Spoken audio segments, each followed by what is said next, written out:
En fait, les gens savent pas, je suis assez souple des genoux. Fares qui n'arrive pas à sortir son genou qui est pris, qui est hyper fléchi. On le voit là. On voit là ce genou hyper fléchi, totalement plié. Il va bien, on peut faire des petits pas chassés, des petits... J'aurais dû faire du foot, les gars. Les genoux tiennent bien. Fares Ziam, ce combattant de MMA, qui est poids léger, hein, moins de 70 kilos, franco-algérien, il a 27 ans. Et cette nuit, il y a eu l'UFC Fight Night à Riyad, en Arabie Saoudite. Alors, ça a été une victoire par décision unanime hein, contre Mike Davis. Cette clé de genou qui est quand même assez impressionnante. La clé de genou, plus exactement la compression musculaire, parce que c'est une technique de compression musculaire qui est appliquée là, est extrêmement importante. On voit ce genou qui est très fléchi. On le voit là. On voit là ce genou hyper fléchi, totalement plié. À la fin là, vous voyez là, où vous avez non seulement une flexion du genou, mais vous avez un valgus, c'est-à-dire un genou qui part un petit peu en dehors là, en hyperflexion. Là, on le voit bien. Ça là, on ne peut l'avoir que dans une situation lorsque l'on est hyperlaxe. Et c'est ça qu'on va essayer de voir ensemble. Alors cette technique du genou, on l'appelle le calf slicer ou calf crush. L'exécutant va passer comme ça son tibia contre le mollet, c'est ce qu'on a vu. Le problème qui s'est passé là, c'est que le tibia de Davis, et encore une fois, est trop bas, n'est pas suffisamment haut, et ça crée un vrai problème. C'est quoi les risques pour le genou? C'est que quand on a une flexion comme ça, forcée, sous une telle pression, eh ben, évidemment, le premier risque, c'est des lésions de ligaments, notamment le ligament croisé antérieur, le ligament croisé postérieur. Vous savez, ce sont les ligaments croisés centraux au niveau du genou. Et puis, il y a également des risques de lésions au niveau du ménisque. Les deux choses qui risquent, c'est le ligament croisé antérieur, ligament croisé postérieur, et la lésion du ménisque qui peuvent exister. Pas seulement, c'est une compression, on a vu, il y a une compression du mollet. Donc là aussi, on peut avoir le but, c'est d'entraîner une douleur extrêmement intense et de faire taper. Mais c'est vrai que à ce niveau-là, on tape rarement sur des compressions musculaires. Ça, les compressions musculaires, je dis pas que c'est réservé aux débutants, mais en tout cas, quand on est à ce niveau-là, souvent c'est pas la compression musculaire qui fait taper. Mais enfin, c'est quand même l'objectif. Ça peut entraîner quand même des crampes, ça peut, si ce n'est faire taper, quand même impacter un petit peu, causer un dommage pour la suite du combat. Et puis, il peut y avoir des lésions musculaires qui peuvent être créées lorsque cette pression est trop forte ou maintenue trop longtemps. Troisième chose qui peut être atteinte, ce sont des nerfs. Il y a des nerfs, des vaisseaux qui passent par là. Et on peut avoir, évidemment, si on a des compressions trop fortes, des nerfs, il y a le nerf tibial, il y a le nerf fibulaire, bref, des nerfs qui vont innerver la jambe et permettre justement de faire une flexion plantaire, donc de faire un pas, un appui ou de relever le pied. Hein, et ces nerfs-là peuvent, dans certains cas, hein, être un petit peu paralysés, lésés et créer donc là aussi un dommage au combattant. C'est pas le plus fréquent, mais ça peut exister. Et puis enfin, plus rarement, il peut y avoir également des lésions vasculaires où on empêche bien sûr le sang de passer, et là évidemment ça donne des fourmillements, ça donne des gènes qui peuvent être aussi importantes. Évidemment il y a eu des réactions. Première réaction de Moicano, Renato Moicano, 99% des personnes seraient sorties en béquille. Deuxième exemple de combattant expérimenté, on va essayer d'écouter Nassourdine Imavov. Je lui ai posé la question de son genou, si tout allait bien. Il m'a dit qu'il n'avait pas senti grand chose en fait, parce qu'il est très souple des genoux. Incroyable. Il m'a même fait un petit passement de jambe. Oui, il était Bon, on est rassuré, tant mieux. Voilà. Parce que moi, à sa place, je pense que il serait déjà cassé, comme je suis raide. Mais franchement, bravo à lui. Vraiment, un bon gars et il mérite. Moi, à sa place, je serais déjà cassé, dit évidemment Nassourdine Imavov. Comment est-ce qu'on peut expliquer ça? Ben, on peut expliquer ça par ce qu'on appelle en médecine l'hyperlaxité. L'hyperlaxité du genou, c'est ce genou élastique, ce genou extrêmement souple qui explique en fait cette capacité à avoir cette flexion. Alors c'est quoi? C'est pas une maladie, l'hyperlaxité, c'est une condition physique en quelque sorte qui implique le fait qu'il y a une hypermobilité des articulations. C'est une hyperélasticité des tissus qui sont autour de l'articulation, et ces tissus, c'est la capsule articulaire, ce sont les ligaments, ce sont pourquoi pas les tendons, et ces ligaments et cette capsule articulaire qui participent à la stabilisation de l'articulation. En fait, pour schématiser, c'est un peu comme du chewing-gum, ça s'étire extrêmement facilement, et donc ça permet d'aller dans des amplitudes extrêmes articulaires, des amplitudes articulaires extrêmes en flexion ou en extension, ou même en rotation. On l'a vu tout à l'heure avec la rotation également du genou. Cette caractéristique, en fait, cette hyperlaxité va donner en fait une souplesse excessive, mais qui n'est pas que positive. Là, on voit le côté positif, mais ça peut aussi affecter les articulations et ça peut toucher souvent pas qu'une seule articulation. Quand on est hyperlaxe, entre guillemets, un peu de toutes les articulations. Ça veut dire qu'on est hyperlaxe, par exemple, au niveau de la main, au niveau des épaules, au niveau des coudes, au niveau des genoux, au niveau de la colonne vertébrale.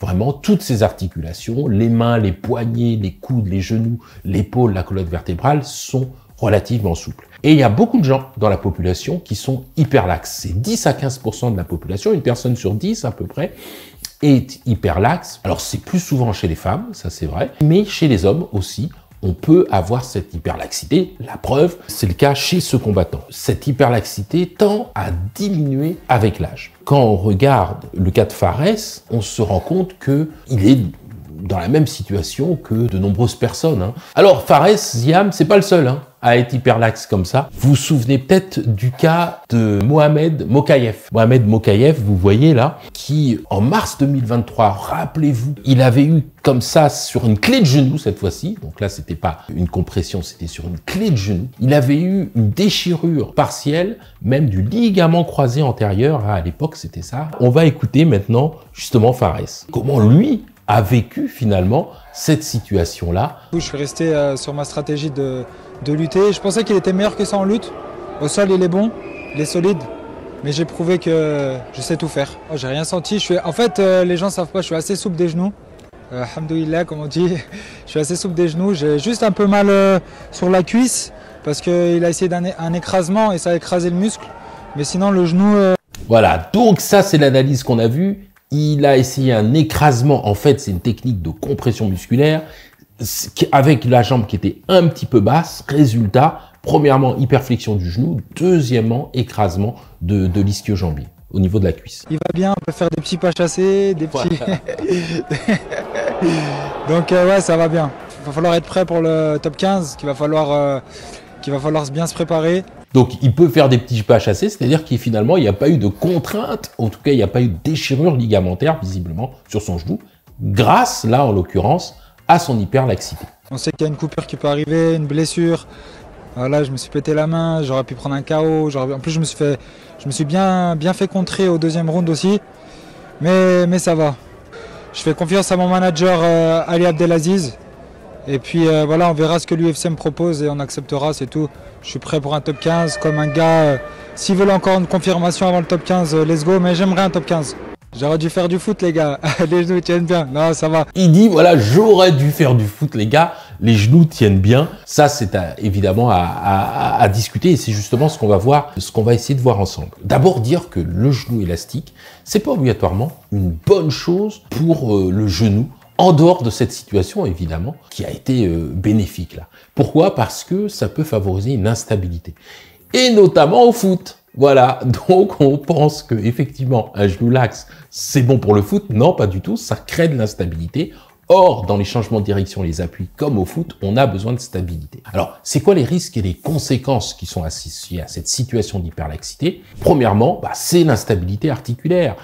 Une hyperlaxité au niveau du genou peut conduire à cette instabilité lorsqu'on va faire des mouvements lors de la course, des sauts, des changements de direction. Ça augmente les risques de subluxation, c'est-à-dire un petit déboîtement, des petits mouvements articulaires, ou même, pourquoi pas, quelquefois de luxation complète. On peut avoir au niveau du genou, par exemple, des luxations de rotules qui peuvent apparaître du fait de cette hyperlaxité. Donc, il y a un risque accru de blessure, y compris de blessure des ligaments, des ligaments croisés dont on a parlé, ligaments croisés antérieurs, ligaments croisés postérieurs ou les ligaments latéraux, parce que, en fait, comme les ligaments sont moins capables de tenir l'articulation, eh bien, le risque de grands mouvements articulaires et de lésions ligamentaires augmente.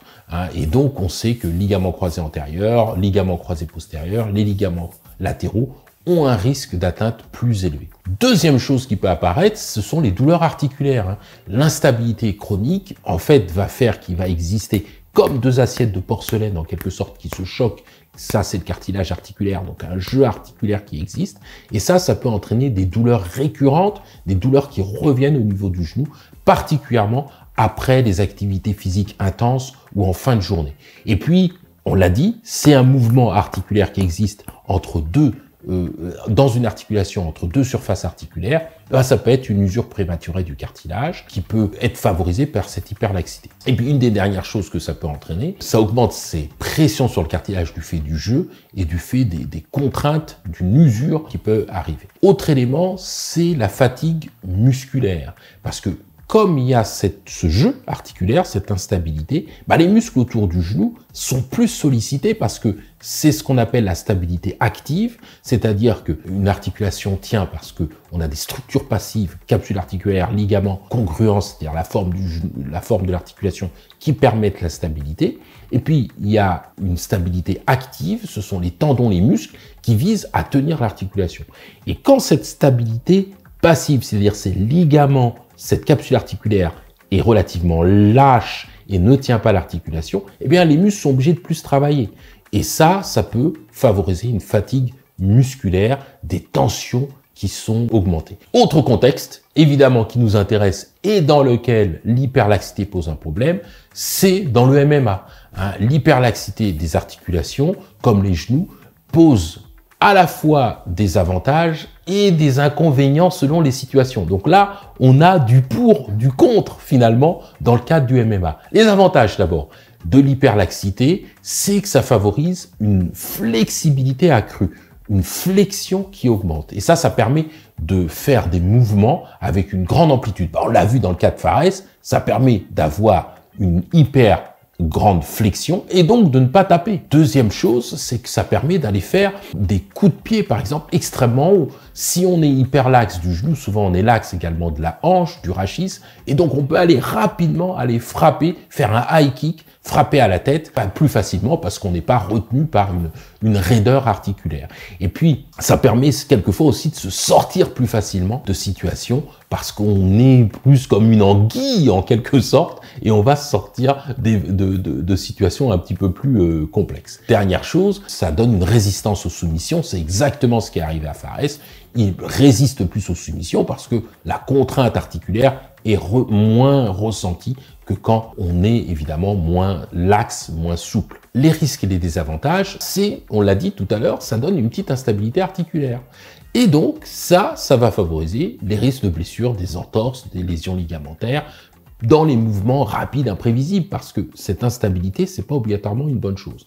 Ça donne aussi un contrôle qui est moins bon. C'est-à-dire que la stabilité, généralement, pour pouvoir frapper de manière puissante, on doit avoir un bon appui au sol, on doit être relativement stable. Si on est un peu instable, ça peut affecter la précision, la puissance des techniques de frappe, des techniques de défense. Et donc ça, c'est quelque chose dont il faut tenir compte. Et puis l'usure articulaire prématurée, évidemment, comme il y a ce jeu, comme il y a ces deux assiettes de porcelaine, comme je dis, qui sont les surfaces articulaires qui frappent l'une contre l'autre, et bien ça peut développer précocement une usure articulaire comme de l'arthrose, comme des lésions cartilagineuses. Comment savoir si on est hyperlaxe? On peut essayer de faire un score, le score de Bayton, qui en fait teste la laxité des articulations. Par exemple, il y a le test de l'articulation de la main à plat, le test de l'auriculaire, la main à plat. C'est un test du petit doigt, la main à plat. On a la main qui est à plat sur une table, et on va prendre notre auriculaire et on le lève comme ça. Moi, vous voyez, je suis pas hyperlaxe.